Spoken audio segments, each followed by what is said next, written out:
জয় গুরু। পরম প্রেমময় শ্রী শ্রী ঠাকুরের চরণে আমার ভূমিষ্ঠ প্রণাম। আর আপনাদের প্রতি প্রত্যেককে জানাই রানন্দিত জয় গুরু।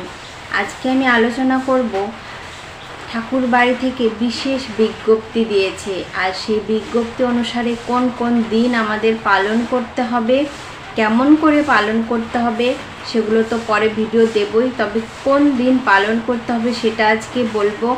আর কিছু বিশেষ কথা আমি আজকে বলবো, বিশেষ ঘটনা, অবশ্যই মনোযোগ সহকারে শুনবেন। কোন বিশেষ দিনগুলোতে আমাদের কি পালন করতে হবে আজকে ভিডিওতে কিন্তু সেগুলোই আছে, অবশ্যই ভিডিওটি মনোযোগ দিয়ে শুনুন। অগণিত মানুষের সমাগম হয় প্রতিদিন দয়ালের দরবারে, দীক্ষিত অদীক্ষিত জ্ঞানী জিজ্ঞাসু জনের সমারোহ। প্রত্যেকেই তার মতো জীবন চালনার রসদ সংগ্রহ করে কর্মক্ষেত্রে এগিয়ে চলেছেন।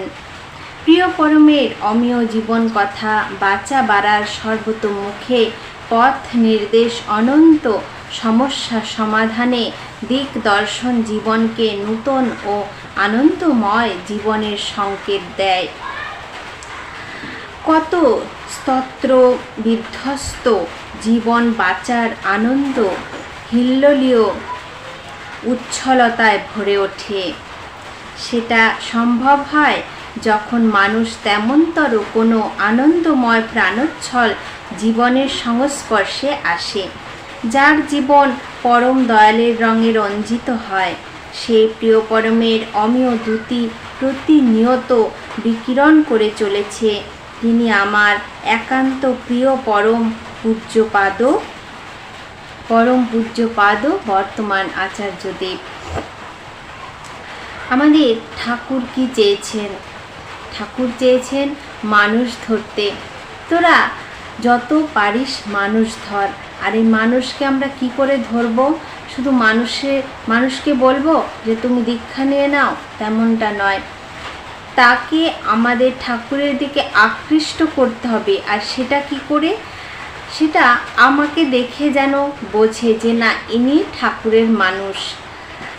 এনাকে দেখে যেন বোঝা যায় যে ইনি ঠাকুরের মানুষ। এত সুন্দর যেন আমার ব্যবহারটা এমন হয় যাতে মানুষও বুঝে নেয় যে হ্যাঁ, এ ঠাকুরের মানুষ।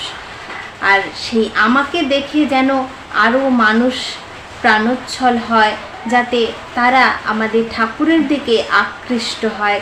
এমনটা নিজেকে তৈরি করতে হবে। নিজেকে দেখে অপরজন কিন্তু আমাদের ঠাকুরের দিকে এমনিতেই চলে আসবে। কিছু আকর্ষণীয় কথা লেখার মাধ্যমে তুলে ধরার চেষ্টা করছি। মানে এটা কিন্তু বর্তমান আচার্য দেবের শ্রীমুখ নিঃসৃত কথা। সেই কথাটা আমি আপনাদের সামনে তুলে ধরার চেষ্টা করছি।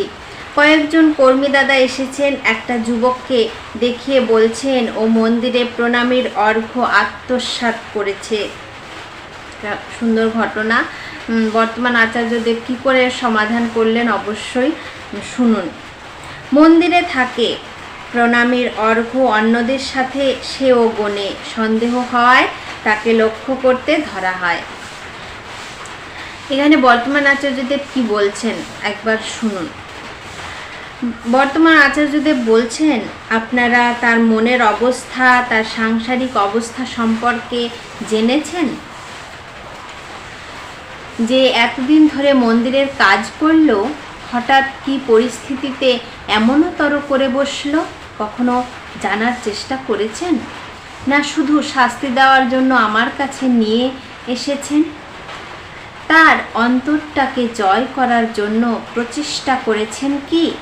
কেমন আচরণ করলে, কেমন করে কথা বললে তার অন্তরের পরিবর্তন আসে, তার কোনো প্রয়াস আপনারা করেছেন কি? দাদারা তার দিকে অপলক দৃষ্টিতে তাকিয়ে রয়েছেন। তার মনের অবস্থা ও সাংসারিক অবস্থার খবর নেন। নিছক লোভের ভূপাশে বা সংসারের প্রয়োজনে পড়ে থাকতে পারে, তবে সংশোধনের ব্যবস্থা করা দরকার যাতে পুনরায় এমন কাজ না করে। তাহলে যদি কেউ এমনও আমার সামনে যদি এমন কোনো ঘটনা ঘটে তাহলে আমি কি করব, তাকে শাস্তি দেওয়ার চেষ্টা করব। কিন্তু বর্তমান আচার্যদেব বললেন, আপনি কি ওর অবস্থাটা বোঝার চেষ্টা করেছেন? এতদিন ধরে মন্দিরে রয়েছে, হঠাৎ করে কেন এমনটা করলো?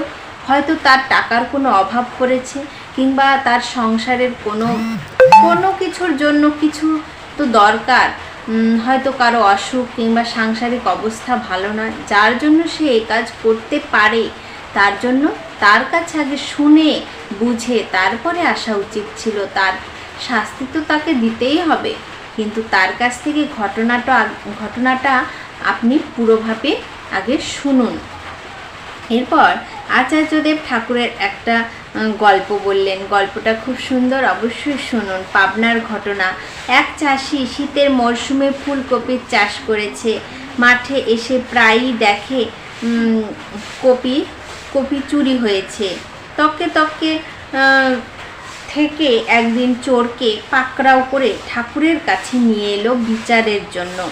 ঠাকুর এবার কি বিচার করলেন শুনুন। বিচারটা এত সুন্দর যে কি বলবো। ঠাকুর তাকে বললেন, তুই মাঝে মাঝে ওই বাড়িতে 2-1টা কপি দিয়ে আসবি, তাহলে আর সে চুরি করতে পারবে না। তোর ওই কপির দাম কত আর হবে? 5-10 পয়সা। তখনকার দিনে এমনটাই দাম ছিল। তাহলে দেখ, দুদিক দিয়ে লাভ। একদিকে তুই মাঝে মাঝে কফি দিয়ে তার রক্ষক হয়ে উঠবি, আর অপর দিকে তো ওর চৌরবৃত্তির নিঃশেষ হলো, মানে তোর কপি চুরি আর হবে না, সেটা শেষ হয়ে গেল। আচার্যদেব শ্রীমুখ থেকে এই কাহিনী শুনে দুই পক্ষের চোখে জল। এটা কিন্তু আচার্যদেবের শ্রীমুখ নিঃসৃত কথা। দুই পক্ষের চোখে কি হলো? জল চলে আসলো। কখনো তো সহজ সরল অভিব্যক্তি সকল নিরন্তরকে তার করুণায় সিক্ত করে তুলল। এত সুন্দর ঘটনা, যেগুলো শুনলে সত্যি সত্যি আমাদের চোখে জল চলে আসে। অসত্যি গ্রন্থের 97 বাণী পাঠ হলো। কৃষ্টি বৈশিষ্ট্যকে যদি ধ্বংসই করতে হয়, তবে বর্ণাশ্রমকে ধ্বংস করতে পারো। কৃষ্টি মানে হলো কর্ষণ বা অনুশীলন, কৃষ্যোক্তি। কোনো কিছুর প্রাপ্তি বা আয়ত্ত করার জন্য কিছু ব্যক্তি বা একটা সমাজের মানুষ নিয়মিতভাবে কিছু বৈশিষ্ট্য সমন্বিত আচরণকে বহন করে যখন চলে, তখন একটা ভাবধারা বা অনুগত ক্রিয়াকলাপে মানুষের মধ্যে স্থায়ী রূপ লাভ করে। এটাই হচ্ছে ঐতিহ্য বা সংস্কৃত ধারা, বিশেষত্বের ধারা। সেই বিশেষত্ব যা বহু বংশ পরম্পরা চলনের মধ্য দিয়ে গড়ে ওঠে। তাহলে ওই বর্গ সন্নিবেশটা ধ্বংসের মধ্য দিয়ে বহু দৃঢ় ঐতিহ্য ধারারও অবনতি ঘটে। আমাদের ঠাকুরের নির্দেশগুলো আমরা কিন্তু মানতে পারি না। এই যে দীক্ষাপত্রের কাজের কথা বলেছেন বর্তমান আচার্যদেব, কেন বলেছেন? যাতে যারা জানে না তাকে আমরা জানতে সাহায্য করি, যে বোঝে না তাকে যেন আমরা বোঝাতে পারি। এমন অনেক মানুষ আছে যাদের কাছে ইষ্টভৃতি করা মানেই ঝামেলা মনে হয়। তারা যাতে ভালোবাসে, ঠাকুরকে কাছে চায়, সব জায়গায় যেন মনে করে যে না, আমি ঠাকুরের হতে চাই, ঠাকুরকে ভালোবাসি, ঠাকুর আমার সঙ্গে থাকুক। এমন মনোভাব যদি আমাদের মধ্যে সবসময় থাকতো, তাহলে ঠিক আমরা ঠাকুরকে পেয়ে যেতাম। অনেক আলোচনা হলো, এবার আসি মেন যে কথাটা, কি বিজ্ঞপ্তি। সবাই ভাবছেন অনেক বকবক করে যাচ্ছে, তবে বকবক করি না, সকলকে বোঝানোর চেষ্টা করি। জানি না সকলে বোঝে কিনা, তবে আসল যে কথা সে কথায় আসি। বিজ্ঞপ্তি। কি বিজ্ঞপ্তি? আমাদের এটা কি মাস? জুন মাস। আর জুন মাসে বেশি দিন নেই, প্রায় শেষের মধ্যে। এরপরে আসবে জুলাই মাস। এটা হচ্ছে আমাদের পালনীয় মাস। এই জুলাই মাসে কি আছে শুনুন। জুলাই মাসে 340তম সৎসঙ্গ ঋত্বিক সম্মেলন আছে। 27 ও 28 আষাঢ় 1432, 12 ও 13 জুলাই 2025 শনি ও রবিবার। তাহলে কি আছে? জুলাই মাসে 340তম সৎসঙ্গ ঋত্বিক সম্মেলন, 27 ও 28 আষাঢ় 1432, 12 ও 13 জুলাই 2025 শনি ও রবিবার। ঋত্বিক সম্মেলনের কথা বললাম। এবার শ্রী শ্রী বরদার 32তম তিরোধান তিথি আছে এই জুলাই মাসে। সেটা হচ্ছে 7 শ্রাবণ হচ্ছে এই দিন। প্রত্যেক সৎসঙ্গীদের হবিষ্যান্ন কৃত্য আছে। আগে থেকেই বলে দিচ্ছি, অনেকের মাথায় থাকে না, আমারও অনেক সময় মাথায় থাকে না। তো আগে যখন পেলাম ভাবলাম আগে থেকে জানিয়ে দিই বিষয়টা। আপনারা ক্যালেন্ডারে দাগ দিয়ে রাখতে পারেন যাতে ভুলে না যান। 7 শ্রাবণ হচ্ছে প্রত্যেক সৎসঙ্গীদের হবিষ্যান্ন কৃত্য। সেটা কিন্তু করতেই হবে। আর কেন করতে হবে, কি করতে হবে, কি বৃত্তান্ত, যদি পারি আমি অবশ্যই ভিডিও দিয়ে দেব, দেখে নেবেন। শ্রাবণ মাসে শ্রী শ্রী বড় মায়ের জন্মদিন। এই শ্রাবণ মাসটা কিন্তু আমাদের পালনীয় মাস, আগেই বললাম। এই মাসে শ্রী শ্রী বড় মায়ের জন্মদিন উদযাপন করবে। কিভাবে করবে? সকল মন্দিরে অবশ্যই উদযাপন হবে। কিভাবে করব সেটা অবশ্যই ভিডিওটা আমি দেওয়ার চেষ্টা করব। 30/7/2025 জগৎজননী শ্রী শ্রী বড় মায়ের শুভ আবির্ভাব দিবস। 30 শ্রাবণ আবির্ভাব তিথি সেটা হচ্ছে 22 তারিখে। যেটা আবির্ভাব তিথি সেটা হলো 22 তারিখ। আর আবির্ভাব হয়েছিল 30 শ্রাবণ, কিন্তু আবির্ভাব হয়েছিলেন। আবির্ভাব দিবস হচ্ছে 30 তারিখেই। আর আমরা আবির্ভাব তিথি যেটা বলি সেটা হচ্ছে 22 তারিখে। তাহলে অবশ্যই বোঝা গেল কি বিজ্ঞপ্তি। আর শ্রাবণ মাসটাকে আমরা অতি অবশ্যই পালন করব। আমি ভিডিও দিতে থাকবো, আপনারা অবশ্যই দেখে নেবেন।